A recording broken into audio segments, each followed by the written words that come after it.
ESPN1420, ESPN1420.com. Welcome back into the Great Scott Show. Great Sports Callers Open Think Tank. Guys, it's Super Bowl week, and every year on Super Bowl week, we catch up with some former Ragin Cajuns who played in Super Bowls. Brandon Stokely yesterday and Jake Delhomme today, and Jake joins us a couple times throughout the year. Jake, man, what's happening? Not a whole lot, man. I'm still racking my brain up to this point, just flip-flopping who I think's gonna win the game. All right, well, before we dig into the Super Bowl, I got to ask you, how's your eyesight? 2020. There you go. Super Bowl week. We'll go back to Super Bowl 38 just for a minute. You guys played in it. It's one of the more memorable games, Super Bowl games of all time. How often are you asked about it day to day, or does it just kind of happen around this time of year? Obviously, I think it's a whole lot more this time of year. But I do get asked about it, a good bit. Like if I meet someone or someone introduces me to maybe, a younger kid, someone, 10, 12 years old or younger, and they say, hey, he played in the Super Bowl, because those kids weren't born the last time I was lucky enough to be a part of one. So I get asked about it a good bit. And last year was a great amount because of the Panthers being back in the Super Bowl. And this year has been a little bit more, I think maybe because it's in Houston and that's where our Super Bowl was. So, I get asked about it a good bit. And it always brings up, it's always really good memories for me. It's not something that, you hate to say this, it's not something where I guess when you ask Rich Gannon, he'd probably cringe if someone would bring up a Super Bowl appearance. Well, what specific aspect do you get asked about the most? Is it, the touchdown to Ricky Prohl? Is it, Vinatieri's kick? Is it you asking Rodney Harrison how his mom? What aspect specifically more than any other are you asked about? Well, I think the biggest thing, a lot of people talk about the longest pass, touchdown pass in the Super Bowl history. That gets brought up a great deal, and that's cool. It's certainly it's a great memory, and I'm honored to be a part of that. So I do get asked about that a good bit. Jake Delhomme, our guest, that pass to Muhsin Muhammad. Of course, you guys, Steve Smith on that team. What a great career he had. Smitty just retired in typical Steve Smith fashion with a letter to the commissioner saying he'll no longer be able to terrorize DBs. But were you surprised that Steve, for his size and the physicality he played with, was able to have as long a career as he did? You know what? I can't really say I was surprised. He took really good care of himself, and you see that with many players. The ones that can last a long time, they really take care of themselves, especially at those skill positions, those speed positions. And the other guys that were just naturally talented and gifted, if they didn't eat right or take good care of them, when they fall fast, and they fall off a cliff extremely quick. And there was many guys that I played with that were freak athletes, but didn't really take care of themselves. And when Father Time knocked, it was a loud knock. And so to watch Steve kind of keep on playing at a high level, and I don't think there's any doubt he could go on and play again next year, but took really good care of himself, and not surprised that he was able to last this long. You mentioned the diet factor of taking care of yourself, and Joe Horn was one of the better Saints of all time, and I know a former teammate of yours, but he didn't eat well. And if he ate maybe the way Brandon Marshall does, or even a quarterback like Drew Brees often talks about his diet, chances are Joe probably could have played longer than he did. You know what? There's a good chance of that. That could be a possibility. You see that with certain guys, and I was around Joe, very good football player. It took a little while for him to kind of get an opportunity, and he made the most of it for a while, and then Father Time caught up with him pretty quick. ESPN1420, ESPN1420.com. Jake Delhomme, our guest, talking about longevity. You were in that game, Jake, 13 years ago. It was Brady and Belichick's second Super Bowl and second win. 13 years later, they're back in it. Other appearances and wins in the Super Bowl between that. What's the biggest key to their longevity? I think, look, they do a fantastic job of coaching. Let's not talk about Brady for a second. They just do an unbelievable job of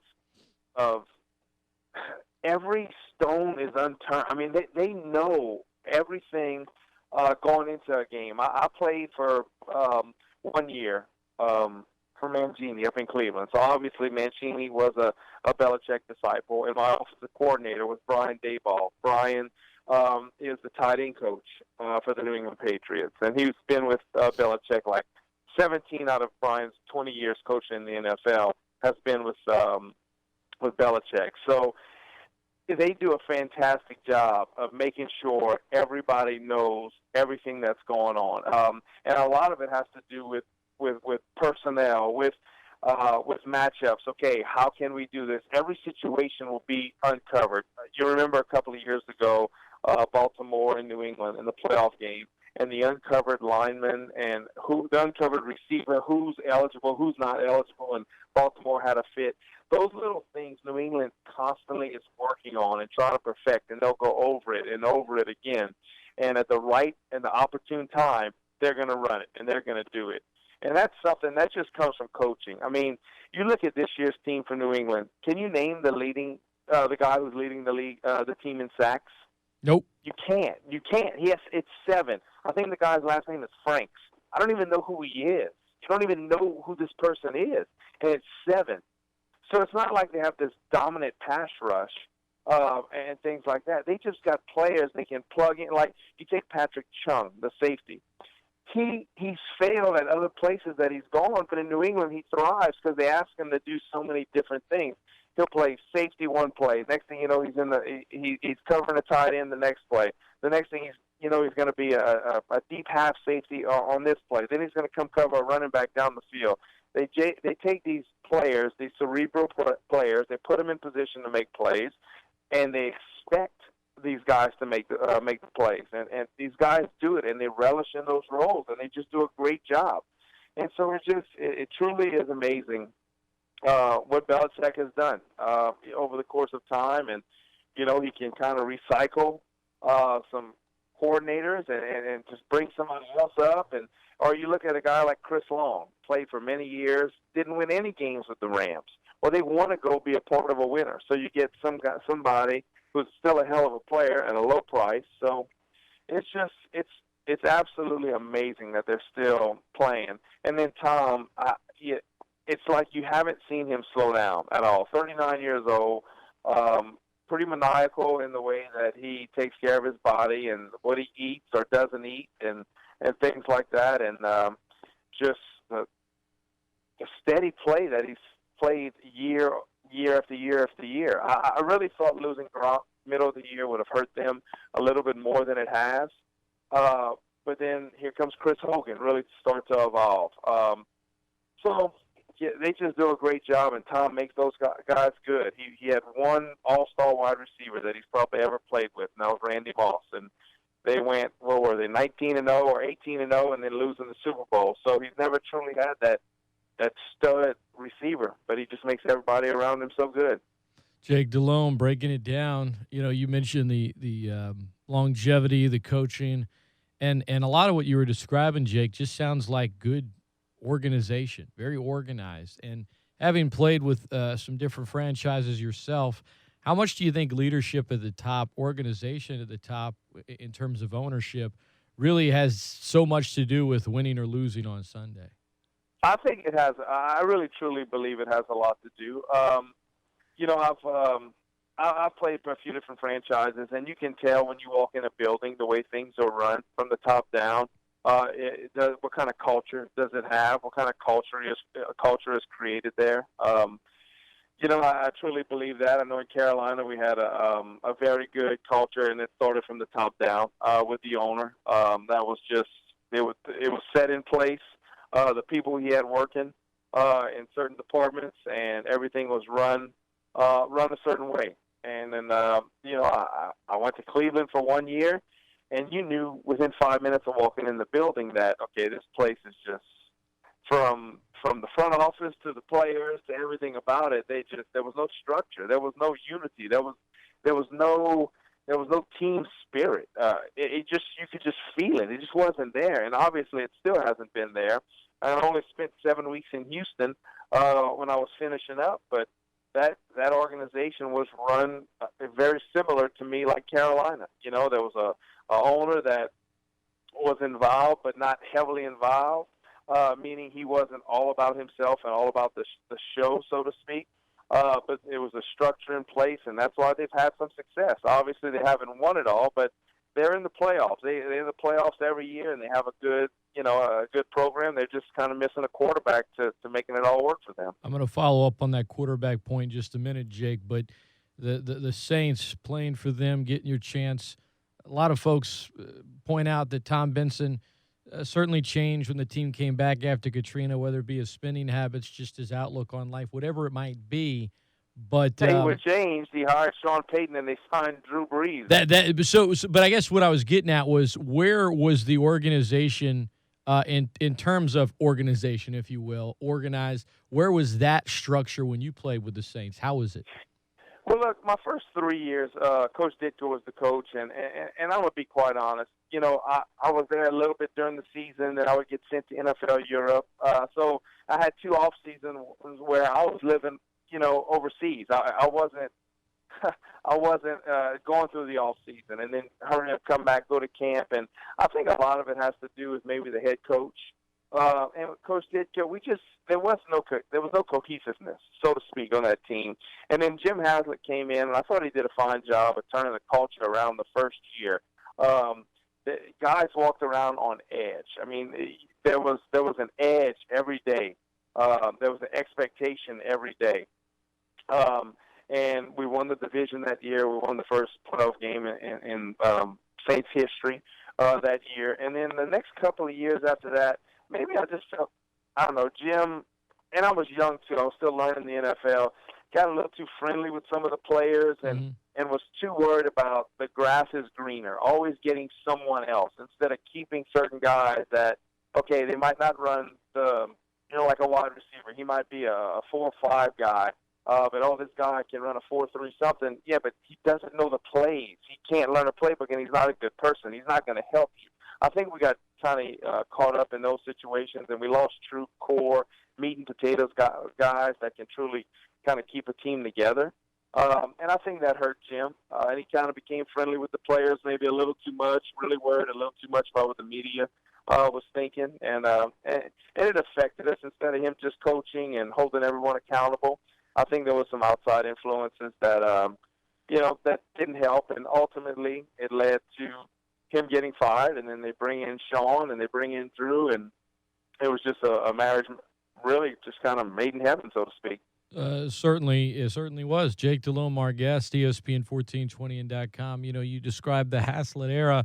It's not an uncommon theme. I mean, we see it not just in the NFL, but you see it in other sports. Guy kind of comes in, new sheriff in town, almost rules with an iron fist, but a lot of success early, and it kind of starts to slip away. You know, Jake, I know you've been asked a lot about Aaron Brooks, and fans in this area that are Saints fans and Cajun fans always sort of regretted, or I guess didn't like the decision in 2002 when the Saints were 9-4 to keep rolling with Brooks when he appeared to be hurt and not you. And as I said, we've been through that before, so I don't want to ask you that again.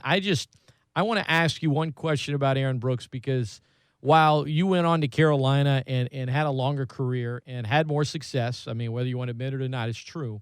I also feel like he kind of gets a bad rap when in reality he was a good quarterback. He's in the Saints Hall of Fame, and he helped with that first playoff win.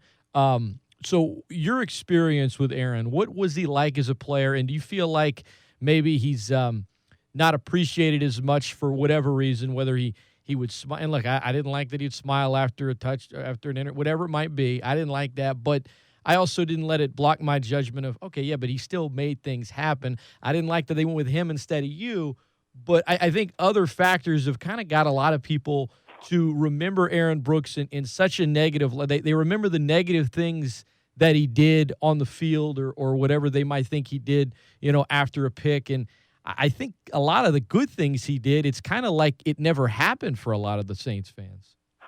Well, he was a very talented player and came in and this first year in 2000, and actually Jeff Blake started the majority of the season, was actually having the best, He's having a great year. Yeah. best numbers of his career until he had the Liz Frank injury with his foot. And then Aaron just hopped right in and kind of took everybody kind of by surprise, his athleticism and things like that. And I think everybody saw how much, athleticism and talent he had, and we had a lot of talent in New Orleans. Now this was a loaded football team, and 2001, 2002, there should have been some deep runs into the playoffs. There's just no doubt, and I just think that was something that maybe kind of a lot of people feel there was a lot more talent there, and look, let's be honest, you got to have a quarterback in the NFL. The quarterback is the main trigger guy, and they're going to win those games for you, those close ones and things like that. And, maybe there were some games we could have won, and maybe that's what people see. But, look, he worked hard. He was a talented football player, but you kind of measured by wins and losses and going to the playoffs and things like that. And it just there wasn't enough of that. That's just the way it goes. It's the facts. Sure. It is what it is. And you went to Carolina and you got the wins. In your first year as a starter, you took them to the Super Bowl. What was y'all's relationship like? Was it because you're competing against them, right? I know you wanted to play. As Tom Brady said at the end of Super Bowl 38, the reporter said, "What's your take on Jake Delhomme?" And he said, "What an unbelievable competitor. No one would ever question your competitiveness." Was the relationship more business? Did you guys talk anything other than football? Well, look, you're with somebody 7 days a week, from late July until early January. So, we got along just fine. It wasn't a strain at all. We got along just fine. We were very cordial after when we played against each other because obviously it was 2 times a year. But no, there was very few people that I really truly didn't get along with, especially quarterbacks that I ever played with. You have to spend so much time together that you just. I'm not saying you have to be best friends, but you truly get along and things like that. So that was never an issue there. Jake Delhomme, our guest. You mentioned Bill Belichick, the coach in New England, the biggest key to their longevity, and then you brought up Brady. But you said a number of times, Jake, you got to have a quality quarterback to win in the league. The Browns have had many starters, as you know, Jake, since they've come back into the league. And, a team like New England, they've had 2 during the whole time since Cleveland came back, Bledsoe and then Brady. The Saints have had 1 since 2006. Atlanta's had 1 since 2008. Is it possible to win a Super Bowl right now in today's climate of the NFL without a really good quarterback? I think so, yeah. I think Alex Smith gets a really bad rap. When he was the quarterback of the 49ers, the year the Giants beat New England the second time, I believe the Giants beat San Fran in San Fran. Over the championship game. 2011 season, yep. Yeah, well, didn't the punt returner have 2 fumbled punts? Yes, he did. So what did Alex? To me, that was San Fran should have been in the Super Bowl that year. What did Alex do? Did he fumble the punts? I just look at it like that. I saw Trent Dilfer in Baltimore just kind of get out the way and let things run. I saw a Brad Johnson led Tampa team just kind of run Gruden's offense. Gruden would give him 3 plays at the line of scrimmage. He picked the best play, and that defense was playing their cover 2 and creating havoc and turnovers. So I truly believe you can, somebody get hot and make a run. You look at the Final Four this year, we had some star quarterbacks playing in the Final 4 games with Aaron Rodgers, Ben Roethlisberger, and obviously these 2 playing in the Super Bowl. But you can't tell me that Dak Prescott wasn't good enough for his team not to make a deep run. Aaron Rodgers just had one of those Hall of Fame magical games that Sunday when they beat Dallas. Dak Prescott was fantastic. It's just Aaron Rodgers was on another planet that day. But I truly believe you can win with a quarterback that's a serviceable quarterback. I truly believe that. A good quarterback, but not an elite quarterback, you can win a Super Bowl with. Is your point very there? few elite quarterbacks. There's very, very few. Who, Me, elite, you got to look at the guys who makes the playoffs every year. I don't care. Those are, to me, that's when I think of the elite quarterbacks, the ones that are in the dance every single year. And whenever you line up to play them, every year in the playoffs, and you say, okay, well, they have him, he gives them a chance. I mean, to me, that's how I look at it. Jake Delhomme's definition of elite. So I guess you view one of these quarterbacks as the elite and the other as good by that standard come Sunday. Well, absolutely. Look, Tom, he's on another planet. He's unbelievable. Now, Matt Ryan, I've been lucky enough or fortunate enough to watch him play 10 games a year on tape from the time he came into the league because we're in the same division. So you're going to watch a ton of film, and you're going to watch Matt Ryan play because you're going to have the 6 opponents you're going to play in the 6 games in your division. So there's 3 other opponents, and you're going to have the other like opponents you're going to play. So you're always going to be watching an opposing defense going against Matt Ryan. So I've had an appreciation of his play and level of play ever since he was a rookie and took Atlanta to the playoffs. Now, last year, he had a rough year. But that system that they run in Atlanta, the Kyle Shanahan system, that was the same thing with Gary Kubiak's system. Same thing as Mike Shanahan's system that when he ran it in Washington and in Denver. It's a difficult system to just hurry up and pick up and learn.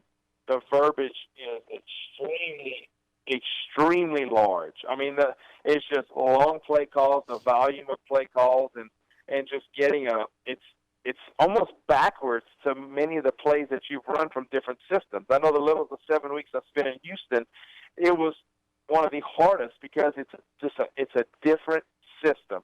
Greg Knapp was the quarterback coach in Houston, and Knapp was an old-school West Coast guy. I mean, he was offensive coordinator for the 49ers for years and always versed in the West Coast, and I had the West Coast with Mike McCarthy.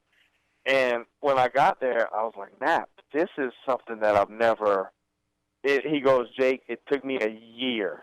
It took me a year. And I'm like, well, Knapp, I said, we got 5 weeks to the end of the season.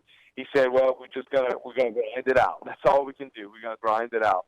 It's just a difficult thing. And I think Matt struggled last year, and Matt would have told you the same thing. It's just trying to find get on the same page with the coordinator. And I think this year it's clicked with those two. And obviously Kyle Shanahan does a fantastic job.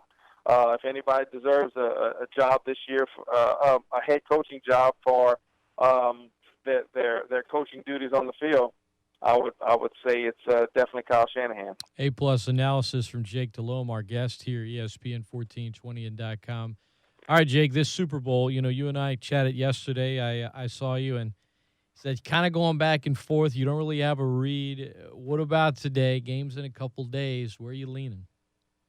Man, I'm racking my brain, and this is the thing. Both quarterbacks are playing outstanding. Atlanta's offense has been basically unstoppable. Does the week off affect them at all? Because you want to kind of stay in that routine. I don't think it'll affect them that much. If I have to draw any kind of line in the sand, is that Atlanta's defense, I'm not certain about their defense. They're going to want to do what the Seattle defenses do, and I just don't know if they have the same personnel as like the Seattle defenses. They're going to play a 4-down line. They're not going to blitz that many guys. They're going to play a cover 3, or they'll play some type of man or with a robber. So basically a 3-deep type secondary, and they're going to rush 4. They don't rush a ton. And if you do that to Tom Brady, I think that could be difficult. And I would just assume their plan, I don't know, I've never played for Belichick, but their mindset is they're going to try to take Julio Jones out the game. They're going to have to, or at least try to, limit his possessions. And Tom, we need long drives. We need to keep their offense off the field. Be methodical in our approach. Hopefully we can run LeGarrette Blount, but hopefully we can just kind of do a lot of crossing patterns like they did a couple of years ago against Seattle in the Super Bowl, because it's going to be a lot of one-high looks, and just let's methodically just move the ball down the field, don't let their offense get in rhythm because their offense is extremely, extremely explosive for Atlanta. And so I want to lean toward New England in that regard, just because I'm not so sure about Atlanta's defense. And I heard Drew Brees this morning. I was driving in my vehicle, and I actually heard Drew Brees, I guess, is making his way on Radio Row, and he said something interesting, and I wanted to hear what he said. They asked I can't remember what host asked him, did you think by playing Atlanta twice this year, you'd be playing a Super Bowl? You figured they might have been a team, hey, they could maybe be in the Super Bowl. And immediately Drew said, no, I didn't. So that's kind of the mindset, Drew's mindset. No, yeah, their offense is good, but when I play their defense, I don't think that's a Super Bowl defense. And so that's what's kind of making me think Tom could possibly have his way with them and just kind of think and dunk the football, keep that offense off the field. That's a long answer to say I really have no idea. I'm just taking a guess. No, but you've got your reasons in breaking it down. And if we knew the outcome, Jake, you and I, look, I know the equestrian that you are when it comes to horse racing. You know all about betting. I might not be talking to you right now. If I knew I was going to win every game, I'd probably have a beach house somewhere and just maybe vacation back here in Cajun country. But we don't know, and that's kind of the beauty of sports. Looking forward to Sunday's game. A couple more quick ones for you, Jake, in regards to your alma mater. The state of Ragin Cajun football right now, do you think it's trending down, up, flat? Where are you at right now? Well, I think the biggest thing is, at least from my vantage point watching, is a quarterback needs to be found. I think it's very simple. That's something that there's a lot of question marks. I know there was a couple of kids that were signed yesterday, and I'm not sure the starters on the roster right now, to be quite honest. Anthony Jennings had obviously an up and down year last year. Coming in August, probably not the healthiest thing in the world for a football team. You don't even know who your starter is, much less you started knowing other guys' names on the team. And he had some good moments this year, and he had some not so good moments this year. And unfortunately, the bowl game didn't end, I think, the way any Cajun fan would have liked. We struggled a little bit in the passing game, and we struggled, obviously, protecting some. So I just think right now it's who's going to be the trigger man, because I think if you look over history at UL, whenever there's a quarterback that's some consistent play, the season has going on to be okay. So I think that's the biggest thing right now. That's the question mark. Obviously, there'll be another new system in place. So obviously, we're searching for some answers. But look, I think a quarterback can solve a lot of problems. The athletic director officially introduced this week, Dr. Brian Maggard from Missouri. I know you got to have a very brief visit with him. He did a radio interview with us the day it was announced. Look, it's first impressions. It doesn't mean anything long term, but his message to the university. What's your first impression of the new AD? Obviously he has a very impressive background. They're from the Kansas State to the Florida State to Missouri, and they've made the big transition to the SEC. Actually, tried to do a little background research on him with a buddy of mine who was at Florida State when Brian was there and knew Brian and spoke very highly of him. This is back from 93, 94. And my buddy of mine, very successful football player and also very successful after football. So someone I hold in high regard, and he had nothing but great things to say about Brian. And so, hopefully he comes in and kind of do a good job. Obviously, Scott Former came in. There's been a major transformation from the time Scott showed up and Scott left. And I think we're like everyone else.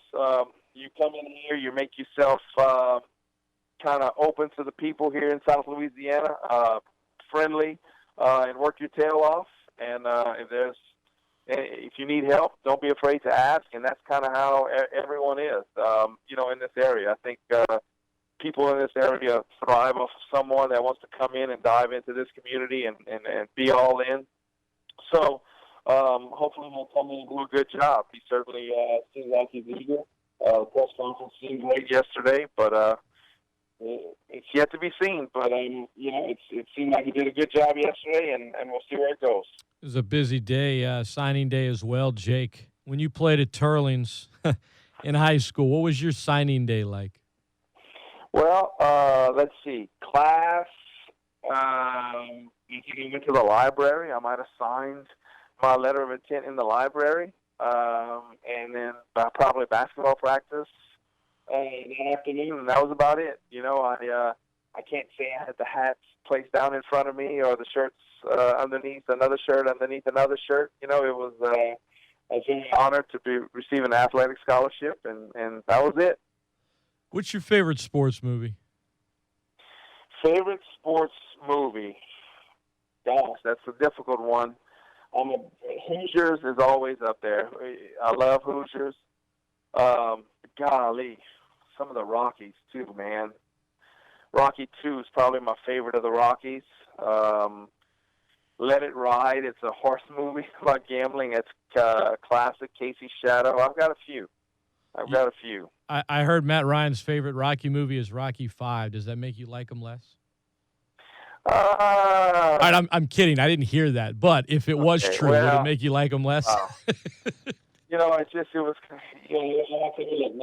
Matt's young. He's a good bit younger than me. Maybe that's why he would say that. All right, last question, Jake. What's the best? I know you coach your kids. What's the best part of coaching your kids? I think the best part of coaching your kids. I think the best part of coaching, I know for me, is that I catch myself using lines that I've heard coaches say that I've mumbled in my mind. Whatever. What are you talking about? You don't know what you're saying. Right. I can picture myself kind of saying, no, that's not what happened, or talking about a coach in my mind.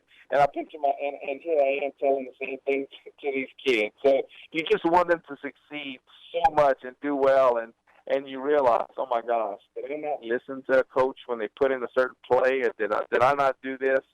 So that's the thing that is the most frustrating yet rewarding thing to me, because you want them to have so much success, and not just like my kid, any of it's girls that I coach, any of the girls. I get so excited when they block out or jump and get a rebound or make a layup, just something like that. That's something we worked on, some kind of inbounds play or some kind of movement play, and it worked, and you get so excited, and I just laugh at myself because I catch myself saying so much coach speak to him sometimes, and I'm like, okay, you got to stop that. That's what's so fun to me. You're like, I'm kind of becoming that guy that I used to snicker at, and here I am doing it right now. Yeah, but you know what? I guess it's a sign of respect that I did have for those coaches. When you're young, I guess you think you know it all sometimes, and so it's I truly was listening deep down. Jake Delhomme, 15 years in the NFL, 4 years with Louisiana's Ragin Cajuns, friend of the program, great ambassador for this community and the university. Jake, I know you're busy. We always appreciate the time, my friend, and keep it 2020. You got it, buddy. Have a great day. Take care.